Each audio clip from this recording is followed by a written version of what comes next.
இந்த பழத்தோட பேர் கிர்னி பழம், முலாம்பழம்னு நாங்கள் சொல்லுவோம். உங்கள் சைட்லலாம் என்ன பேர் சொல்லுவீங்கன்னு மறக்காமல் கமெண்ட் பண்ணுங்கள். இதில் இருக்க விதையெல்லாம் நம்ம எடுத்து வச்சு ஈவினிங் டைமில் ஸ்நாக்ஸாக கூட சாப்பிட்லாம். லட்டு அப்புறம் பூந்தி எல்லாம் செய்யும் போதும் மிக்ஸ் பண்ணலாம். ரொம்பவே நல்லது உடம்புக்கு.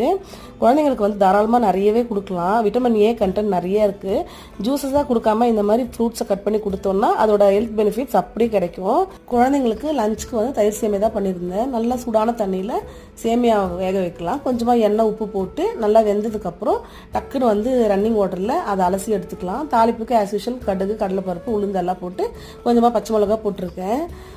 கருவேப்பிலை போட்டு இஞ்சியெல்லாம் எனக்கு எதுவுமே ஆட் பண்ணல. கொஞ்சமாக காஞ்ச திராட்சை இருந்தால் அதையும் ஆட் பண்ணிவிட்டு சேமியா போட்டு ஒரு மிக்ஸ் பண்ணிவிட்டு அடுப்பு ஆஃப் பண்ணிவிட்டு தயிர் மிக்ஸ் பண்ணிக்கலாம். பண்ணிவிட்டு தண்ணி தேவையான அளவுக்கு நல்லா மிக்ஸ் பண்ணிக்கலாம். கேரட் இருந்தால் கேரட் ஆட் பண்ணிக்கலாம். மாதுளப்பழம் ஆட் பண்ணிக்கலாம்.